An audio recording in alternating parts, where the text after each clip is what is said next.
말씀 좀 하셨으면 좋겠군요. 네. 예. 자, 저희가 지난주에 그 형광 증백제가 들어간 화장지에 대해서 얘기하고 나서 반응이 정말로 뜨거웠습니다. 그렇죠. 어제까지만 해도 계속 그 화장지 이름 알려달라는 글이 게시판에 올라오고 있었는데요. 그러면서 이 형광 증백제에 대한 관심이 굉장히 높아졌어요. 네, 맞습니다. 제 주위 분들 형광물질 들어있지 않은 화장지 어떤 거냐, 그 세 개 알려달라 이런 분들 굉장히 많으셨는데요. 그런데 이 흰색을 만들기 위해 사용하는 형광 증백제가 화장지뿐 아니라 이 생활용품 곳곳에 침투해 있었습니다. 이 형광물질의 위험성부터 어떻게 형광물질이 들어있지 않은 제품을 고를 수 있는지 그 구별 방법까지 지금부터 공개하겠습니다.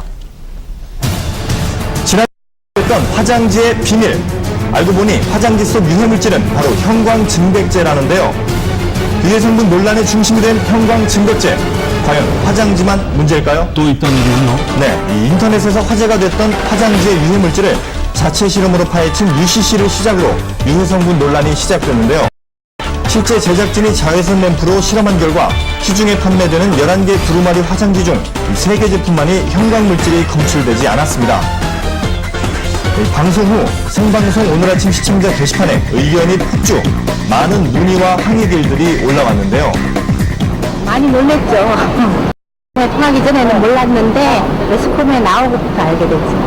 조심해야겠다 생각 들었죠. 그래서 휴지를 애기한테 거의 안 써요.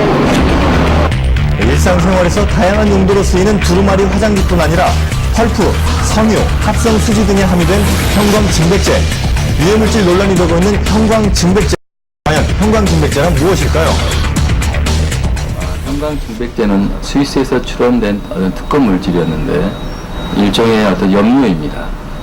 330에서 380의 어떤 자외선의 파장을 흡수해서 가시광선의 단파장의 빛을 발산하기 때문에 흰색을 더욱 보이는 그런 염료가 되겠습니다. 제품을 하얗게 보이게 해 상품 가치를 높여주는 형광 증백제. 실생활 속에서 많이 노출이 되고 있다고 하는데요. 한 가정집을 찾아가 형광 증백제가 든 생활용품이 얼마나 있는지 확인해 봤습니다. 형광 물질이라는 거 혹시 어떤 건지 알고 계세요? 좀 몸에 해롭다는 거 정도만 알고 있고요. 자세한 내용을 모르겠어요. 네, 혹시 어머님은 형광 증백제나 형광 물질 들어보셨어요? 들어는 봤는데 자세하게 알지는 못하고 있어요. 그래서 그러실 거예요. 뭐 오늘 검사를 해주신다고 하니까는 한번 잘 배워볼까 합니다. 알겠습니다. 네, 오늘 도움 말씀을 주실 분은 소비자 시민 모임의 윤명 주사. 먼저 아기 옷장부터 확인해 봤는데요. 이것도 지금 색상이 흰색이 좀 포함되어 있으니까 여기에도 혹시 형광물질이 좀 있을 것 같기도 한데요. 이제 유아용품에도 이제 형광 물질이 있다라고 이제 보고되고 있는 경우가 있는데요. 이제 이것도 이제 대부분이 흰색으로 이루어졌으니까 또 의심이 가는 제품이라고 할 수 있죠. 아기 용품 속 형광 증백제를 찾아라.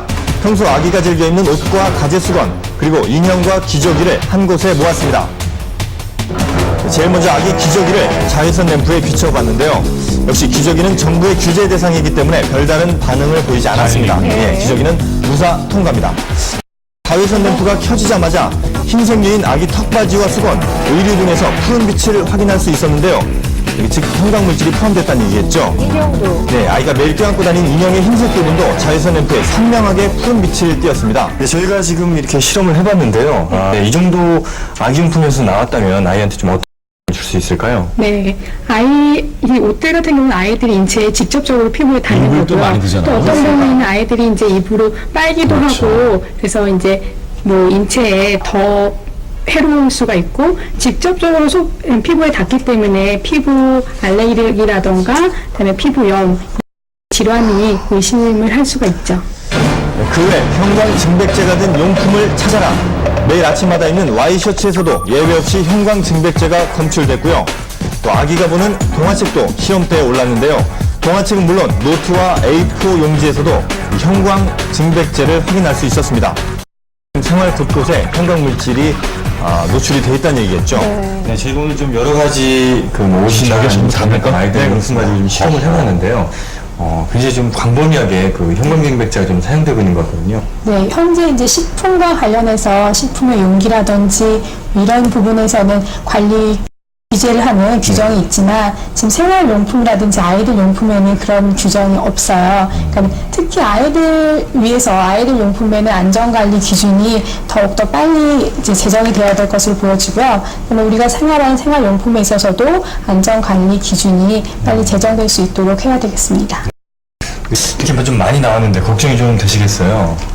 앞으로 물건을 구매할 때 뭐 아까도 말씀하셨는데 뭐 식품류에는 표시가 되었다고 하더라고요. 그래서 이런 것들도 이제 제도화가 돼서 표시가 되어진다면 저희가 이제 유해하지 않은 옷들이나 장난감이나 책들을 구매할 수 있을 거라 생각이 되고 도움이 될 다른 건 몰라도 애들, 어린이들이나 애기들 그 옷 같은 거라든가에는 좀 표시가 돼 있었으면 좀 도움이 많이 될 것 같습니다.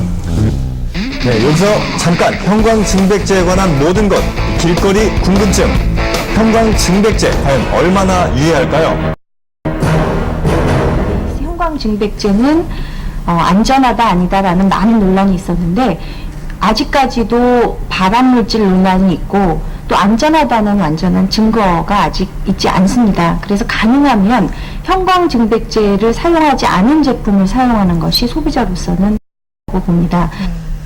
그렇다면 외국에서는 형광증백제를 어떻게 규제할까요? 미국에서는 형광증백제를 합성수지나 접착제에만 사용하도록 엄격하게 제한하고 있었고요. 유럽연합에서는 일부 형광증백제만이 합성수지에 사용될 수 있는 첨가제로 등록돼 있었습니다. 또 일본은 기구 및 포장 용기에 사용할 수 없는 화학적 합성 착색료로 규정하고 있었습니다. 그에 반해 우리나라에서는 엄격하지 않았죠. 네, 혹시 행주에 함유된 형광증백제는 그릇이나 다른 용기에 묻어나지 않을까요? 실제로 형광증백제가 함유된 행주로 그릇과 접시에 물기를 닦은 후 자외선 램프를 비춰봤는데요. 형광증백제가 묻어 있었습니다. 특히 뽀드득 닦지 않습니까? 그렇습니다. 따라서 마른 행주로 그릇에 물기를 닦거나 식탁을 닦는 것도 주의가 필요할 것 같은데요. 지금까지 닦았거든요. 네, 습관적으로 마른 행주를 사용하시는 주부님들 자신도 모르게 형광증백제를 음식물과 함께 섭취할 수도 있다는 사실 아셔야 될 것 같습니다.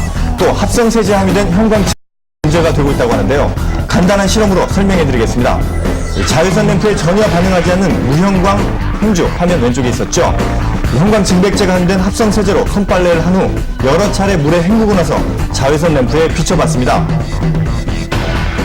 네, 그런데 무형광이었던 행주에서 이 파랗게 증백제를 확인할 수 있었습니다. 이게 웬일일까요? 형광증백제는 그런 가열해도 성분이 바뀌거나 제거되지 않기 때문에 특히 합성세제에 형광증백제가 들어있으면 우리가 합성세제를 사용하는 여러 가지 행주라든지 또 과일이나 야채 또 먹는 음식물에도 형광 오염돼서 인체에 흡수가 될 수가 있습니다.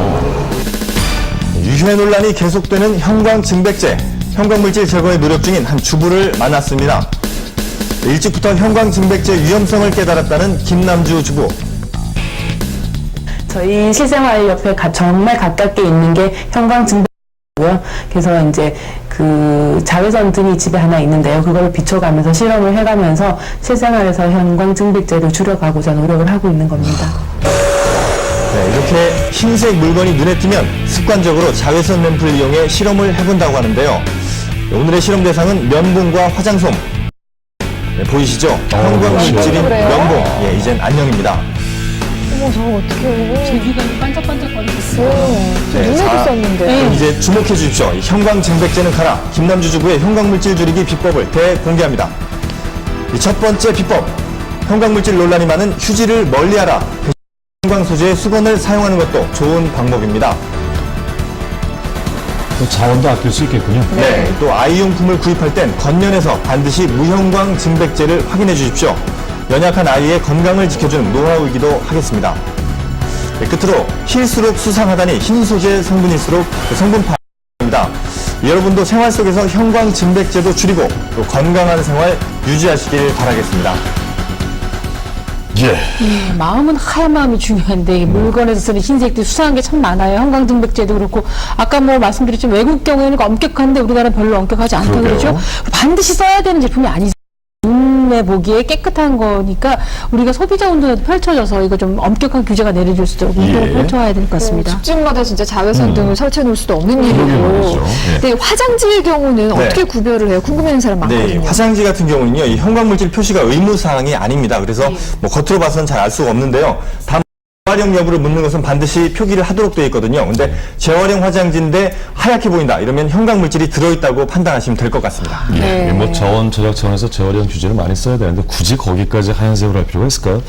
다만 우리가 이 위생적이라는 개념이 하얗면 하얄수록 흰색일수록 것이다라는 생각을 가지고 있거든요. 그게 아마 이런 걸 또 부르지 않았나 싶은데 소비자들이 정신 똑바로 차리고 없는 물질을 쓰면은 이게 또 금방 없어지리라고 믿습니다. 네.